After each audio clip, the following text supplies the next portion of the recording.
Baik, selamat malam rekan-rekan sekalian. Terima kasih atas kesetiaannya menunggu sampai malam hari ini.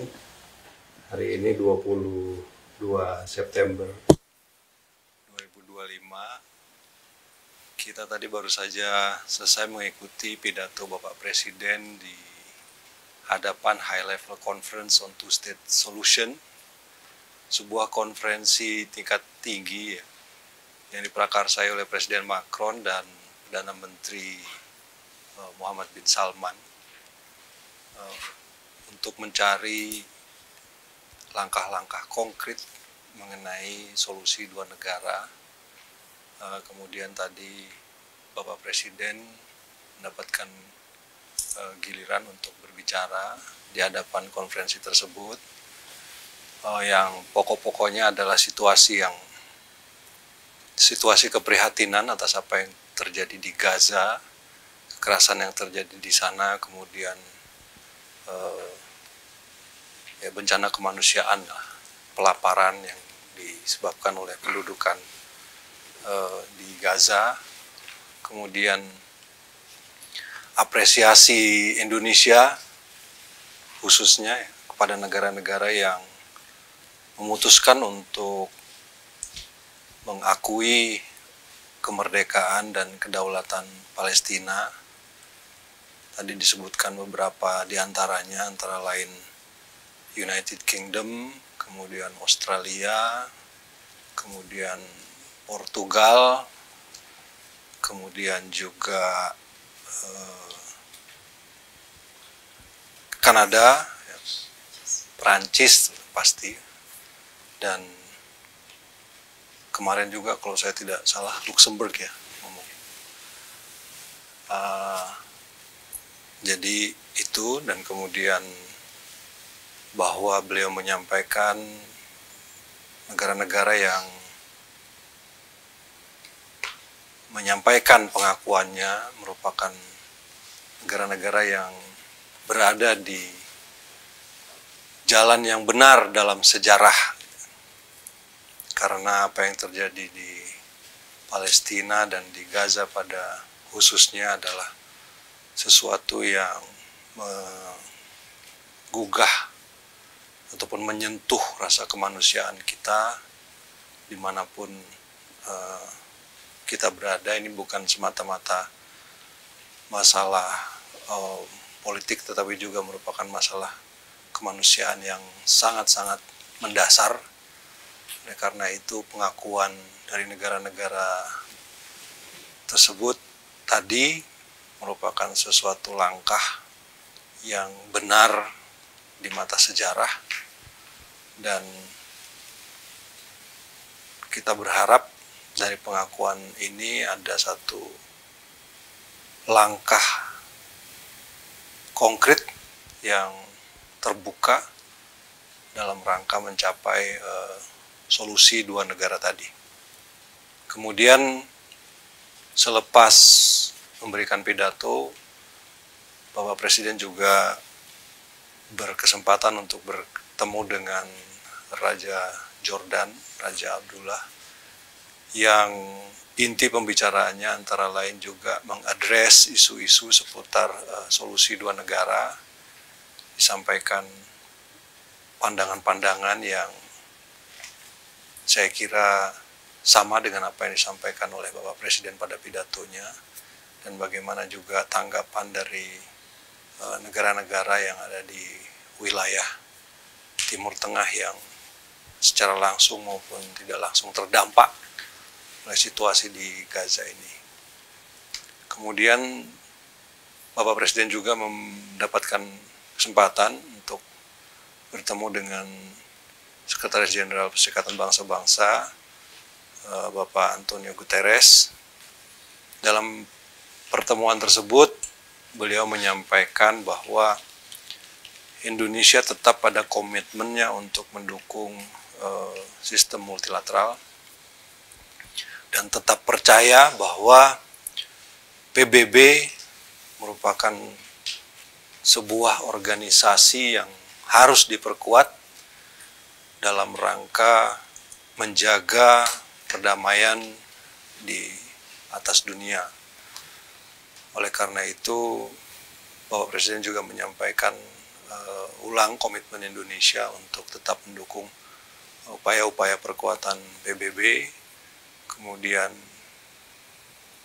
menyampaikan juga dukungan dan support kepada PBB dalam rangka menjalankan tugas-tugasnya, dan termasuk juga dalam kaitannya dengan situasi yang ada di Gaza, jika perdamaian dan gencatan senjata tercapai, Indonesia menyampaikan kehendak dan dukungannya dalam rangka mengirimkan pasukan perdamaian di sana.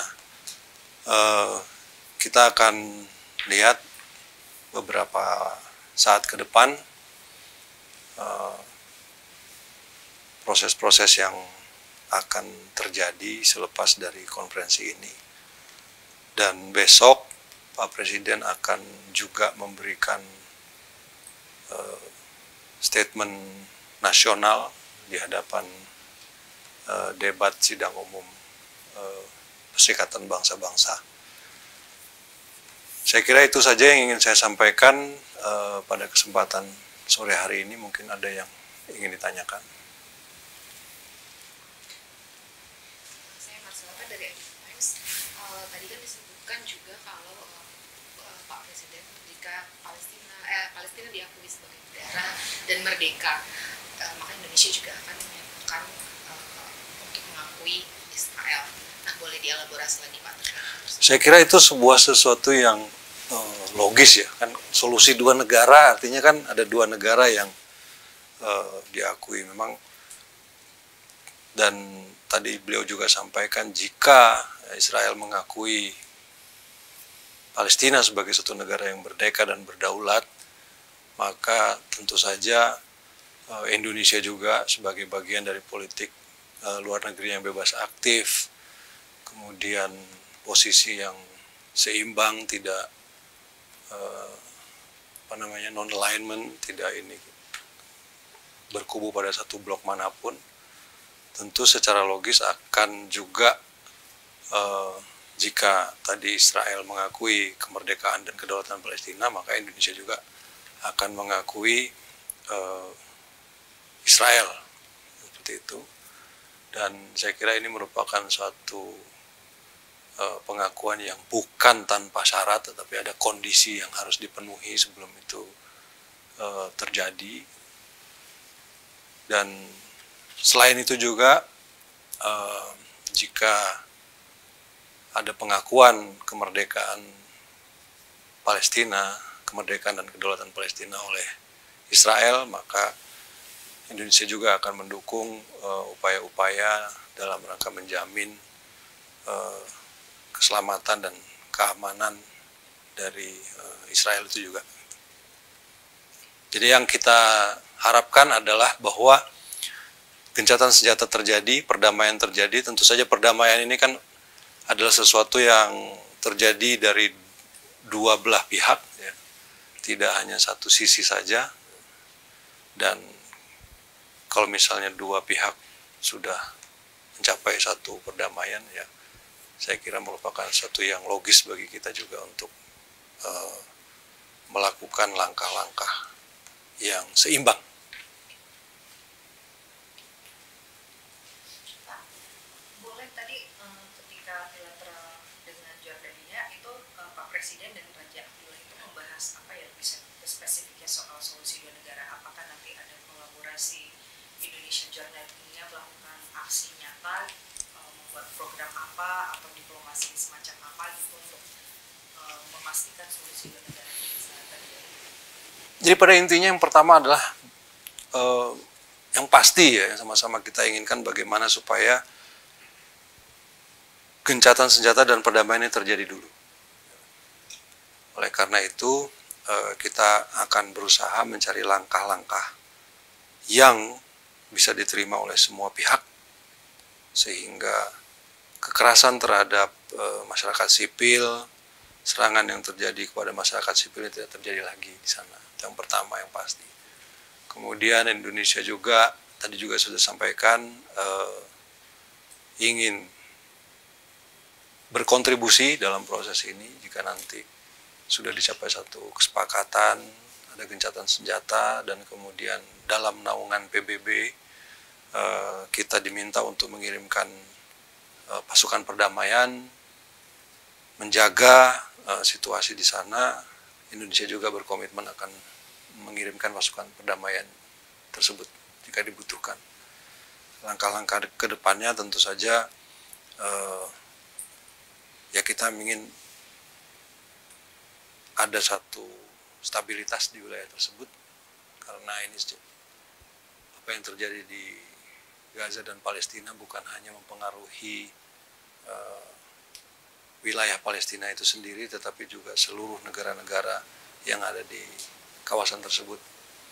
Kita juga ketahui bersama bahwa kemarin beberapa waktu yang lalu juga ada serangan ya, ke Qatar, dan ini juga merupakan bagian dari pengaruh yang terjadi di wilayah Palestina. Jadi saya kira langkah-langkah ke depannya kita akan mencari jalan, cara, dan mekanisme untuk bisa menciptakan stabilitas di wilayah tersebut, dan Indonesia siap untuk berkontribusi di dalamnya.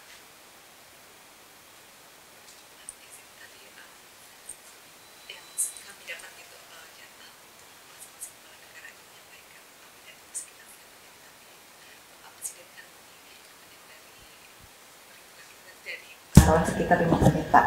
Cuman peserta di sana yang kami lihat tetap menyaksikan dengan seksama, dan bahkan ketika statement terakhir Bapak Prabowo menyampaikan peace now, peace immediately, itu sangat disambut dengan tepuk tangan yang meriah juga. Bisa dijelaskan Pak alasan sebenarnya kenapa mungkin bisa sampai 5 menit ya, agar tidak ada spekulasi di masyarakat? Emang ada spekulasi apa? Takutnya Pak bisa padahal soalnya di Jadi, suaranya berlebih ya. Jatahnya itu memang 5 menit. Oke. Jadi mic itu nyala selama 5 menit. Jadi kalau misalnya lebih dari 5 menit otomatis mati kan. Jadi memang Pak Presiden agak sedikit lebih lama, tetapi tadi ujungnya masih tertangkap oleh semua audiens ya.